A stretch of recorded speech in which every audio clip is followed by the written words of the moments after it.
नमस्कार दर्शक बंधु, आपण मानक स्वागत आमर श्रीकृष्ण महतवाणी चैनल को। बंधुगण, आमे समस्ते चाहू जे भगवान आम उपर प्रसन्न हुंतु, आम घरे सुख शांति और समृद्धि भरी दियंतु। किंतु केबे भाविचंती कि केउ घर को भगवान स्वयं जीवा को पसंद करंती? श्रीकृष्ण निजे कहंती, मो मंदिर पथर रे नुहे, मो मोर भक्तंकर पवित्र हृदय रे वास करे। आज आम जानिबा एमिति केउ काम कले भगवान स्व इच्छा तुम घर को आसबे। हाँ दर्शक बंधु, भिडियोटी को शेष पर्यंत निश्चय देखंतु। भिडियोटी भल लगिले गोटे लाइक करी आम चैनल को सब्सक्राइब करंतु। तेबे आसंतु जानिबा प्रथम कार्य। भगवान श्रीकृष्ण सही घर को जीवा को पसंद करंती जेउ घरे सर्वदा प्रेम थाए।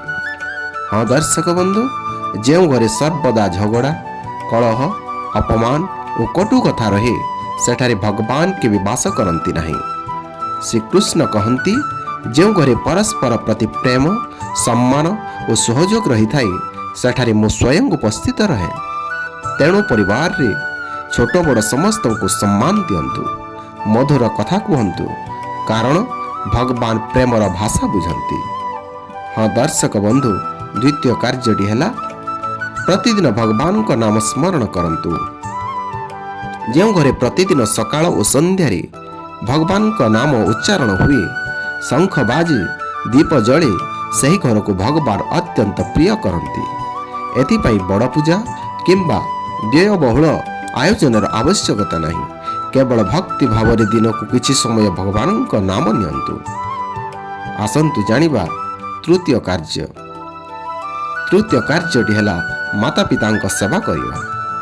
हाँ दर्शक बंधु, शास्त्र रे कहा जाइछि, माता पिता हेउछंती जीवंत देवता। जेउ घरे माता पिता को सम्मान दिया जाए, तांकर सेवा करा जाए, सेठारे भगवान का विशेष कृपा रही थाए। जदि तुमे भगवान को खुशी करबा को चाहुछ, प्रथमे तुम माता पिता को खुशी कर। हाँ दर्शक बंधु, आसंतु जानिबा चतुर्थ कार्यटी। चतुर्थ कार्यटी है अतिथि को सम्मान देवा। आम पुरातन संस्कृति कहे अतिथि देवो भव, अर्थात अतिथि ही देवता।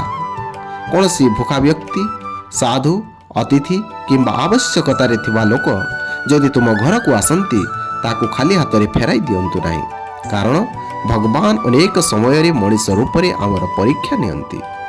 हाँ दर्शक बंधु, तेबे आमे अतिथि को सम्मान देवा उचित।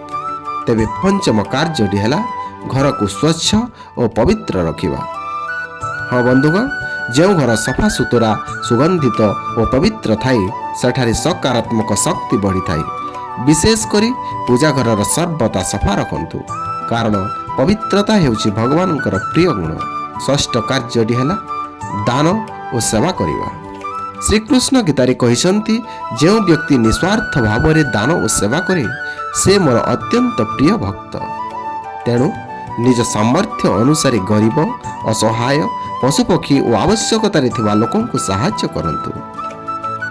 सप्तम कार्यटी है केबे कहार अहित चिंता करंतु नहीं। जो मन रे ईर्षा, घृणा, अहंकार और द्वेष भरी रही थाए सेठारे भगवान वास करंती नहीं। तेणु सर्वदा समस्तंकर भल चिंता करंतु, अन्यर सुख रे सुखी हेबाको सिखंतु।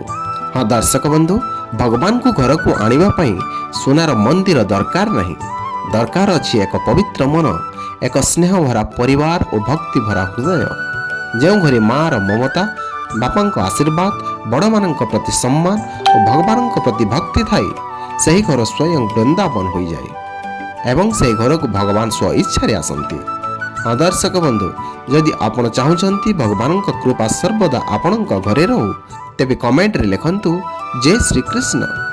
भिडियोटी भल लगिले लाइक करंतु, शेयर करंतु एवं श्रीकृष्ण महतवाणी चैनल को सब्सक्राइब करंतु।